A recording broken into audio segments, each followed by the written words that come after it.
Olá, seja muito bem-vindo mais uma vez. É muito bom estar em sua companhia. E a partir de agora, você acompanha comigo as notícias do Brasil e do mundo. E olha só, eu vou começar essa edição falando de economia. O presidente Lula deu aval para o pacote de estímulos para a venda de carros populares, com redução de impostos. O governo avalia incluir incentivo a caminhões também. A versão final do programa ainda deve ser analisada pela Casa Civil. A medida para zerar o tributo e destravar empréstimos está em avaliação, mas o governo ainda não tomou uma decisão final. Economistas analisam que a proposta para a redução de impostos à indústria automobilística pode gerar a perda de 6 bilhões de reais em arrecadação em um ano. Mas a previsão é de que a regra vigore de 3 a 4 meses, o que pode fazer com que os cofres públicos deixem de arrecadar cerca de 1 a 2 bilhões neste período. Dias atrás, o vice-presidente da República e ministro do Desenvolvimento, Indústria, Comércio e Serviços, Geraldo Alckmin, anunciou que carros de até R$ 120 mil comercializados no Brasil podem ter descontos em impostos. O Ministério do Desenvolvimento diz que a proposta que prevê a redução de PIS, COFINS e IPI de veículos com preços de mercado para carros populares deve ser via medida provisória. Os estudos internos do governo sobre o programa para incentivar o setor automotivo contam também com uma discussão sobre um possível corte do imposto sobre operações financeiras, o IOF.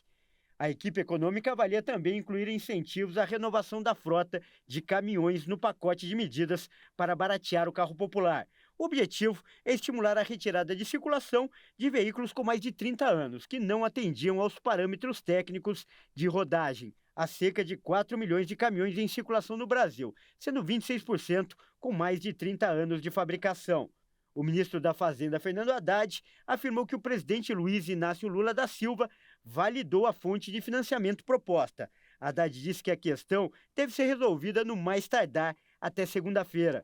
Segundo o ministro, a equipe econômica redesenhou o programa e submeteu ao presidente Lula no mesmo dia. Agora ele tramita no Ministério do Desenvolvimento, Indústria, Comércio e Serviços e também no Ministério da Fazenda, para em seguida chegar à Casa Civil.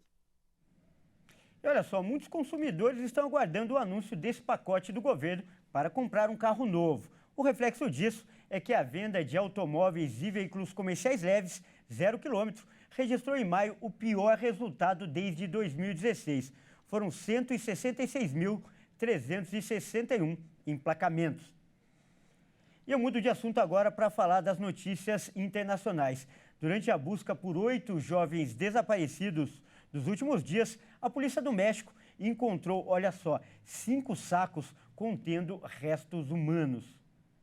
Autoridades mexicanas confirmaram que encontraram pelo menos 45 sacos contendo restos humanos no estado de Jalisco, no oeste do país. A descoberta ocorreu durante a busca por 8 jovens reportados como desaparecidos nos últimos dias. Os sacos estavam no fundo de uma ravina de cerca de 40 metros no município de Zapopan, um subúrbio da cidade de Guadalajara. O Ministério Público Estadual anunciou em um comunicado que o cruzamento de informações preliminares coincidia com as características físicas de alguns dos jovens que estão sendo procurados. Mas a nota acrescenta que apenas os resultados do Instituto Estatal de Ciências Forenses confirmarão o número real de corpos e as suas identidades. A informação foi repassada aos parentes dos desaparecidos, 6 homens e 2 mulheres, todos com idade por volta de 30 anos. Os jovens foram vistos pela última vez entre 22 e 29 de maio. O grupo trabalhava em um centro de atendimento telefônico. De acordo com números do governo federal, Jalisco é o estado mexicano que registra o maior número de desaparecidos, com um balanço de mais de 15 mil pessoas divulgado no fim de 2022.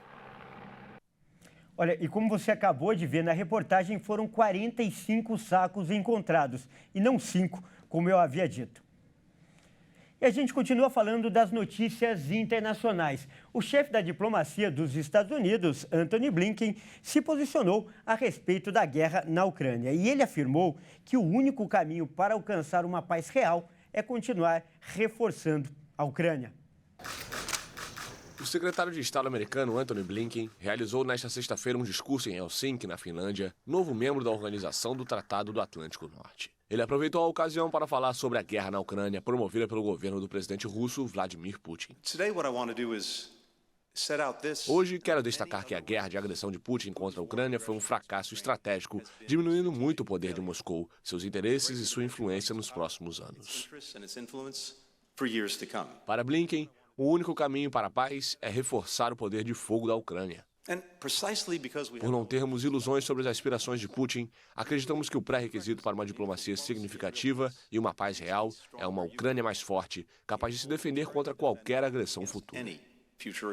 O secretário de Estado americano afirmou ainda no pronunciamento na capital finlandesa que o apoio à Ucrânia não enfraqueceu o poder americano contra ameaças potenciais da China ou de qualquer outra parte.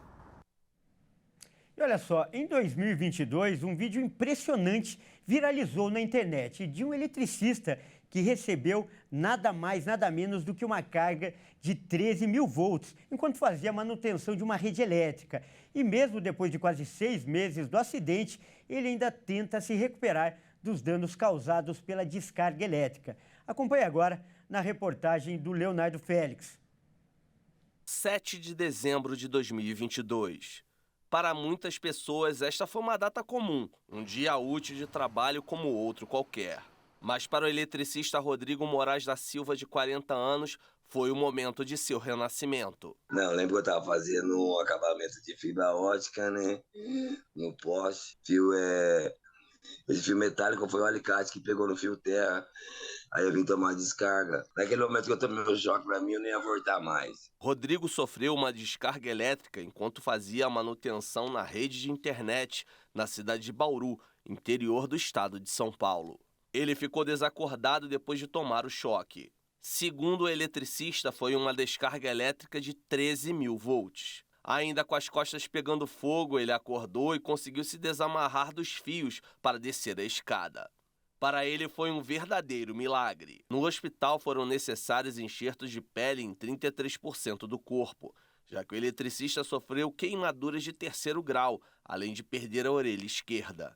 Rodrigo ficou internado por 98 dias e agora se recupera em casa, além de fazer fisioterapia motora e respiratória, para poder, enfim, reconstruir a vida. Fiquei quase 32 dias entubado, né? Sem noção nenhuma do que estava acontecendo. Aí depois que eu acabei de ficar entubado, eu passei pelo centro cirúrgico para tirar as peles queimadas, né, que ficou nas costas. Mas a situação que o Rodrigo passou enquanto trabalhava na rua é muito mais comum do que se imagina. Em 2022 foram registrados 853 acidentes graves por choques elétricos no Brasil. Desse total, 592 pessoas morreram, o que corresponde a 69% dos casos. O maior número de mortes ocorreu em ambientes externos, como em fios de postes. Foram 262 óbitos. É preciso ficar atento. As estatísticas mostram que também há riscos no ambiente doméstico. Mas o choque elétrico dentro de casa pode ser evitado com a manutenção de equipamentos e prevenção. A tenente Adriana Andriussi, do Corpo de Bombeiros de São Paulo, dá orientações para evitar acidentes. Existem alguns dispositivos que são instalados na caixa de energia elétrica, ali nos disjuntores, que ele consegue captar uma fuga de energia elétrica, que seria um choque. E quando ele capta essa fuga de energia elétrica, ele já desliga a eletricidade da residência. No dia a dia, a pessoa começa a tomar choque no chuveiro, tomar um choque na geladeira, por menor que seja, já é um indício de que alguma coisa está errada na instalação elétrica daquela residência. A militar explica os diferentes tipos de choques elétricos e as lesões causadas pela descarga. A gente pode graduar, então, em 3 tipos de choque elétrico. Aqueles mais leves, que a pessoa vai sentir um pouco de formigamento, um pouco de dor.